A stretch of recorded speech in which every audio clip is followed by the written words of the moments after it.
we managed to have a space that everybody felt super safe and brave.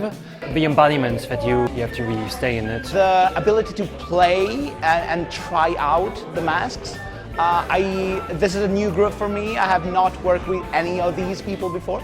And the fact that it was just so easy to jump into it. Got all of us super motivated to play and try out. So that we could feel free to experiment with the characters. The atmosphere was really welcoming and warm. There was a great way of just starting to play together. Chiara.